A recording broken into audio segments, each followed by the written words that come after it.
Alright folks, we're back again with some draft action for the BSL Battle Sparks League.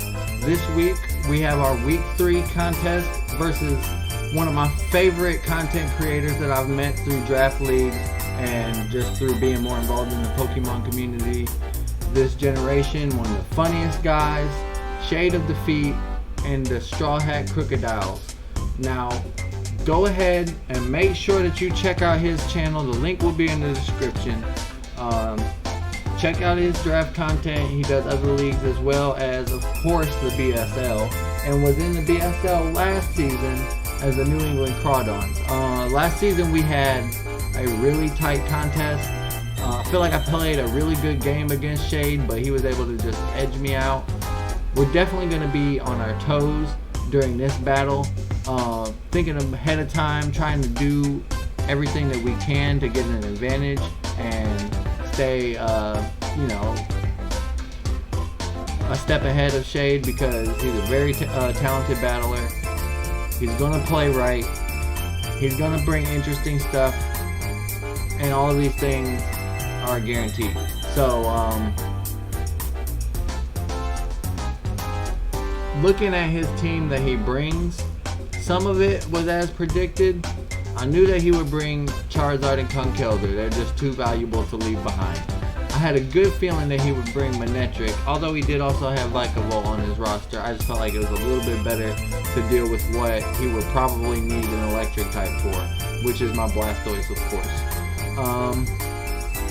Umbreon's special defense did kind of make him an obvious choice, but between Starmie, Stoutland, Vikavolt, and Vileplume, I really wasn't sure which routes he would go as far as trying to deal with my threats. Now,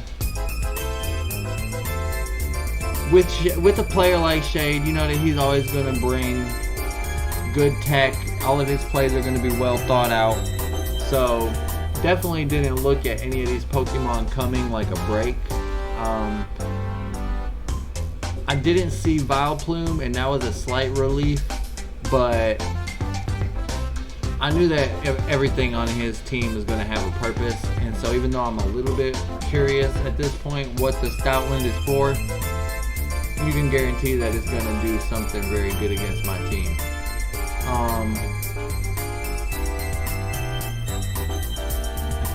Also, this is the first draft league battle that I've done for my Amoonguss IGN, so shout out to that. He leads out with the Manectric, probably just trying to block the Blastoise setup lead, which is fair. It's honestly a play that I am more than willing to go for. Could have U-turned here, did know that the overheat was coming, but I guess my thought process this early on into the battle was I led this Pokemon because it was the thing on my team that I needed the least. I brought it as kind of just a 6th option and thought that maybe I could get even just one layer of Toxic Spikes up to prevent Krookodile from being burned. It'd be a little bit easier to deal with if it was a Guts variant that was poisoned or toxic poison. Well, as you see, he brought the overheat and blew my Acelgor straight back. But I was okay with that because I figured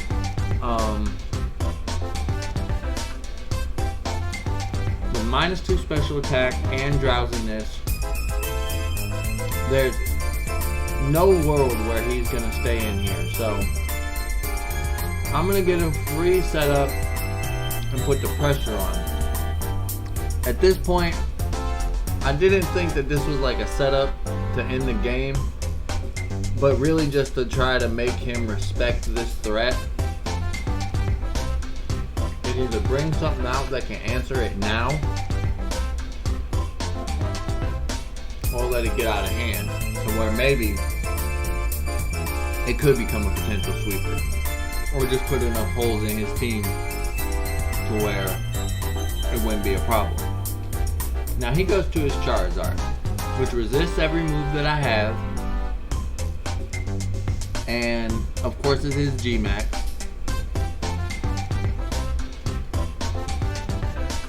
However, I'm okay with it. Could I maybe played it slightly different after this first Calm Mind? I'm not sure. But I knew that the speed tiers would be comparable. So, seeing if he would go first, even if I do get blown back, it would give me some form of indication on how much speed he was running. If Comfy outsped, that means he's not running very much speed. If he outspeeds Comfy, then he's probably max timid. So I set up the second Calm Mind, and I really take a second here to think, because I could have gone for the Synthesis. If I'd have gone for the Synthesis, I would have healed about 78 HP. So I would have been, I'm pretty sure, 5 or 10 HP short of where I needed to be to survive the turn. So after like quickly thinking about that in my head, I just went for the Draining Kiss. I knew that it wouldn't be a lot of damage, but with Big Root and his HP doubled by Gigantamax, there was like probably an equal chance of me surviving the Max Wildfire off of the HP I gained, and Synthesis doesn't do damage. Well, he went for the Max Airstream, and if I would have known that, maybe I could have survived with the Synthesis. It looked like there was more of a chance, although there's no knowing now.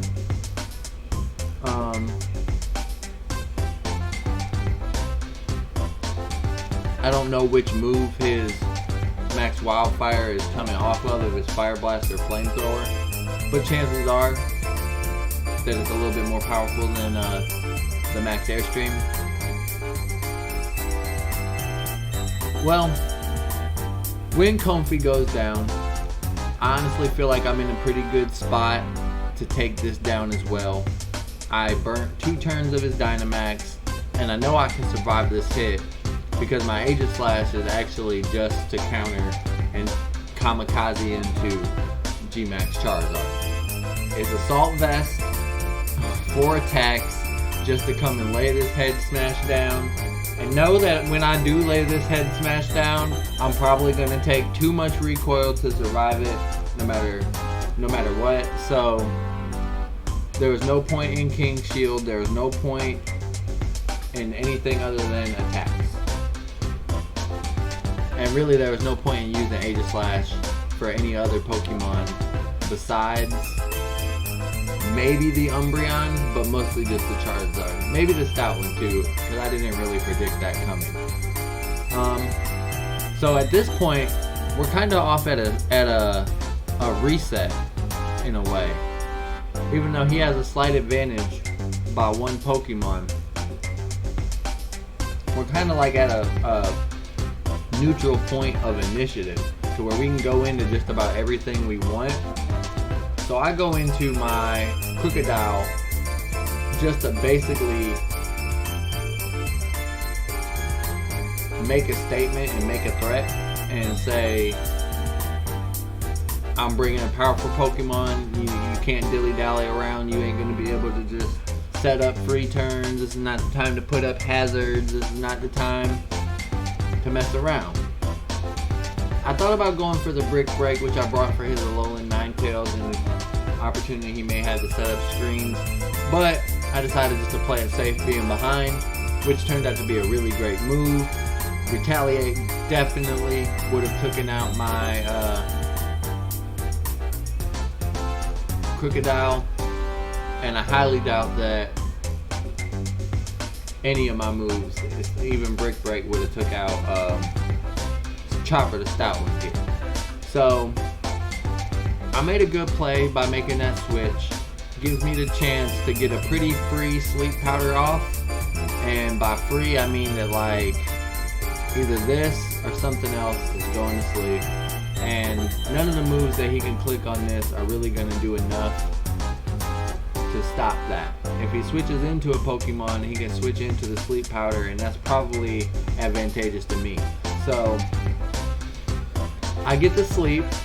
It allows me to basically take the advantage in pace, even though I'm still down. Now I'm down.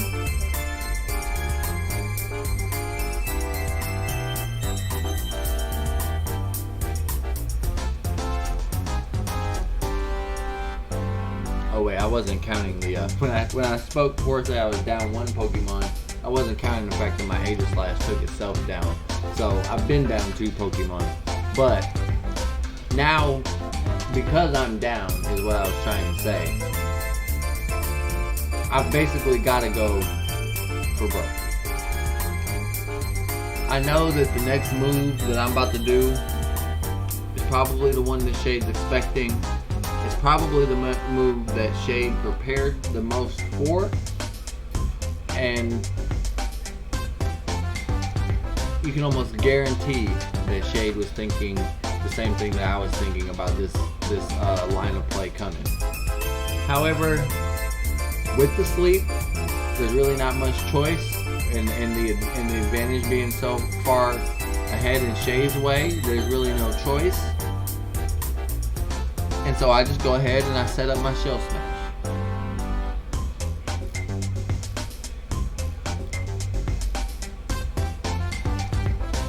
I go for the Focus Blast here, really thinking that it would kill.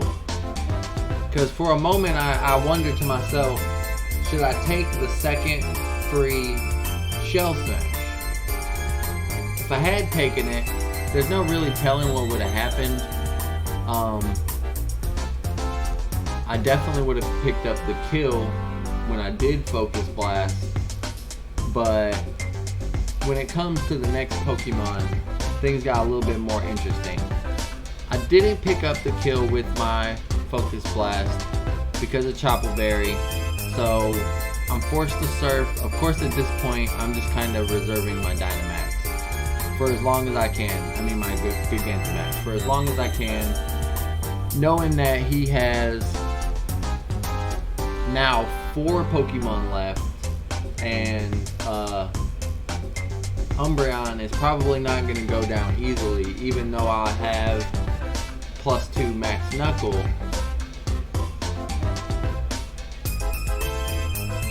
It was in my best interest to wait as long as possible on that Gigantamax. Now when he goes to Umbreon, I pretty much know exactly what is about to happen. I figure that the best thing Umbreon can do is live a hit and Toxic me in response. So knowing that that's gonna happen, maybe I overplay my hand a little bit here, but I decided to go for the second Shell Smash, and then of course not to risk anything, of course not to risk missing, I'm going to G-Max up here and go for the Max Knuckle.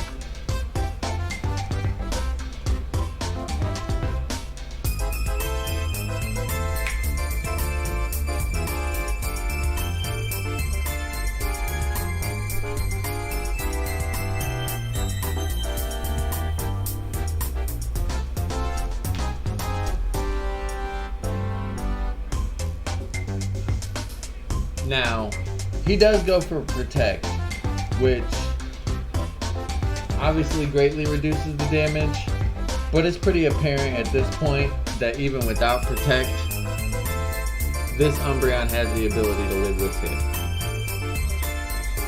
which is amazing, but it's obvious. I mean, even at +4, I'm wondering, should I just start setting up my max Cannonade damage? What the play is going to be. But knowing that he just protected last turn, I figured the best way to get the most damage in is to go for Max Knuckle again. I only got one more turn of Gigantamax left, so irregardless, even if it doesn't pick up the kill, I gotta get the Max Cannonade damage up. At some point, it's gotta have to come out. Because it's basically acting as my stealth rocks when I didn't have any hazards up that can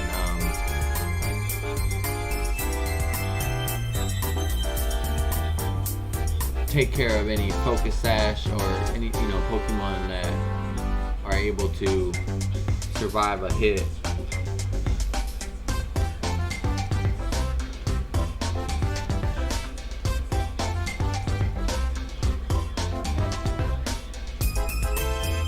So Shade does an excellent job, honestly, in his preparation and being able to completely wall out my Dynamax turns, forcing me to go for the Surf on the 4th attack that I'm putting on this Umbreon. Even though I got 2 Shell Smashes up, it took 4 hits to bring this Umbreon down. So, I mean, that really threw a wrench in my whole plan. Whenever I did the second Shell Smash, I was kind of just figuring, I'm going to get Toxic, but I'm going to have enough time to blow back everything on his team anyway. And clearly at this point, it's becoming evident that I'm not going to survive enough turns off of just Poison. And as a matter of fact, I would be lucky to get this next attack off through the Mach Punch. I don't, but we do learn here that the Conkeldurr is not Flame Orb. So, with the damage that the Mach Punch did, and the lack of a status-inducing item, I'm kind of figuring this thing might be Iron Fist. Maybe even Assault Vest Iron Fist. And if it's invested that way, I can still pick up the win if I can put it to sleep and keep it that way and don't go down to an Ice Punch. Which he didn't bring the Ice Punch, at least as far as my knowledge, because he goes for Drain Punch here. Maybe it was to predict the Krookodile, but I already revealed that my Krookodile doesn't have Intimidate by bringing it in earlier in the battle. So, I don't know.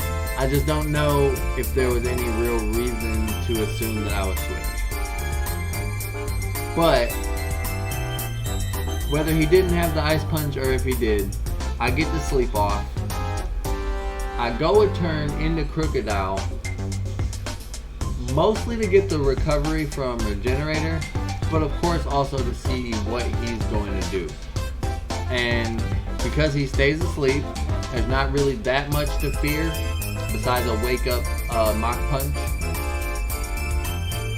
I go for an Earthquake, which surprisingly doesn't kill. I kind of thought that I had a little bit more damage in my Krookodile than that, but it doesn't kill. It is what it is. Probably max HP. Makes sense. I go back into Tangrowth because it's a safe play. Pretty much not much that my opponent can do. And honestly, this is where the bad luck begins. Because here we have a third turn of sleep, which allows me to, I wouldn't say click a free attack, but click an attack knowing that I don't have to switch into for my Regenerator again so soon. And also because he was still asleep, kind of put Shade in a disadvantageous position where he has to make a switch and go for a not completely accurate move that just so happens to break the game by missing. Like, clearly that would have been a KO, and Conkeldurr would have came in at that point definitely wouldn't have went down to the -2 Manectric, but and this Conkeldurr is at very low HP, but there's still a Starmie in the back which has a better speed tier. I'm Scarfed, but he could also be Scarfed, and